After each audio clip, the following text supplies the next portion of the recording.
The MAGA-friendly editor of CBS News, Bari Weiss, is making her biggest moves to date by blowing up the iconic program 60 Minutes. It has been the gold standard in broadcast journalism for decades and decades. It is just the latest move in Paramount chief David Ellison's and Bari Weiss's makeovers of the once highly respected news outlet. A wave of longtime producers and respected editors and correspondents have been pushed out, including the show's executive producer, as well as longtime correspondent Sharon Alfonsi. Last December, Alfonsi's report on torture in Salvadoran prisons like CICOT was pulled off the air. It was meddled with by Bari Weiss. We'll let Alfonsi tell you herself about what is happening to CBS and its flagship news program. In a letter she sent to her colleagues days ago announcing her departure, she wrote this, quote, "In the coming days, network leadership may attempt to hide behind corporate euphemisms like modernization and restructuring to explain away my departure. Don't be misled. This was not a routine corporate transition. It was a deliberate choice to penalize a journalist for refusing to sanitize factually accurate reporting." And it sends a chilling message to the entire newsroom. Fearless, independent reporting has always been the defining standard at 60 Minutes. Today, CBS management is abandoning that mission, choosing access journalism over accountability and protecting power rather than scrutinizing it. The wall between editorial independence and corporate interest at CBS is being methodically torn down. Journalists willing to challenge authority are being pushed aside in favor of those who will not. If this continues, the result will be a broadcast that looks like 60 Minutes, but lacks the courage and the character to produce journalism that matters. I want to bring in the executive editor of Deadline.com, Dominic Patton, who's been reporting on this story. Also covering this story is Oliver Darcy. He's the author of the newsletter Status, which covers all things media. You've been all over this story. You both have. Just take me inside your reporting on this.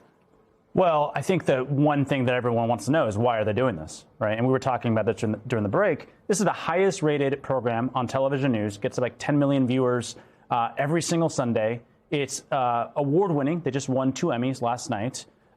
It is growing on digital. They have had double-digit growth, I believe, this last season on the show. So why would you do this is the question. And the thing that people inside CBS News think, longtime former CBS 60 Minute staffers think, and the only thing that really makes sense to me is that Donald Trump doesn't like 60 Minutes.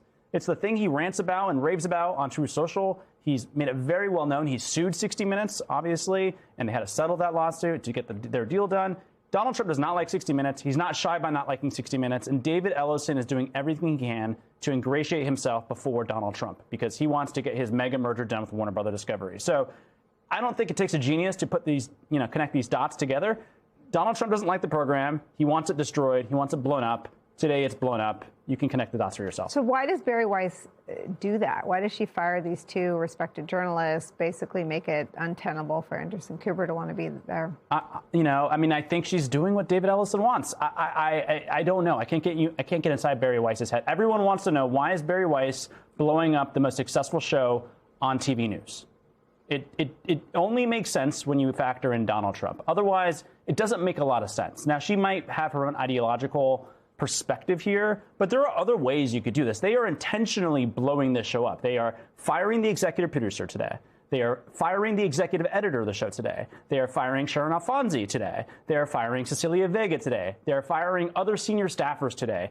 And then Anderson Cooper, of course, is leaving on his own accord. Why would you do that? If not to signal, I think, to the White House that this is being taken care of. And by the way, they are trying to take over CNN. And according to the Wall Street Journal, they have assured David Ellison and Larry Ellison, who are the owners of Paramount, they have assured the White House that they will make sweeping changes to CNN. So it's not a mystery, I think, what's happening here. This is all in service of one man who is thin-skinned in the White House and is trying to control the media. And you have people taking advantage of that to get their business deals done. I think it's pretty clear. I mean, Dominic, he's at 32%, and he's halfway through a lame duck last term. Why are they destroying some of the most precious brands in journalism and media? Because, Nicole, people are short-sighted and people believe in self-interest. And somewhat to what Oliver said, look, the Ellisons have a big deal, a $111 billion deal to buy Warner Brothers Discovery, which is, among other things, the parent company of CNN. They want that deal approved. They are getting through all the regulatory hoops. They're very close. They're very close. But they need the audience of one, the little big Viktor Orban, as I like to call him. You know, they need his approval on this because he's a fickle beast. And whether or not he has enough Big Macs in him or not, he's going to approve it or don't approve it. So they are doing everything. You know, in any other realm besides a semi-authoritarian one. I mean, I'll just be honest with you. In some ways, Nicole, you have the wrong guests on today. You shouldn't have us. You should literally have Viktor Orban because he could tell you how this is supposed to work. What they are trying to do here is appease something to get to a deal. I'd love to have a time machine and look at what David Ellison's going to be like next year when he's got to deal with the Democrats taking over Congress and probably taking over the White House in 2028. Because I have a feeling, like a lot of corporate America, and I very rarely quote Kamala Harris, but I think the former vice president was very right on this. It was amazing how quickly corporate America capitulated. I'm going to be pretty surprised to see how quickly they bend the other way when the wind starts blowing that way. But right now, it's just blow everything up that he doesn't like and keep everything he does like. This would be the equivalent of NBC blowing up the NFL because the president doesn't like football. And that's just bad business. Dominic, take me inside your reporting. I mean, the journalists are holding some cards as well. Well, actually, they're holding a lot of cards. There's a lot of legal cards that can be played here. And we've been talking about it today on Deadline. Oliver and Status have been talking about it to some degree, too. You know, there are some pretty big lawyers here. There's one particular lawyer in Hollywood, a man named Brian Friedman, who has represented, and regardless of what you think of them personally, on any other level, he's represented them well. People like Megyn Kelly when she left NBC, Chris Cuomo at CNN, and Tucker Carlson when he left Fox. There are contracts here. In the case of Cheryl Alfonso, her contract was not renewed.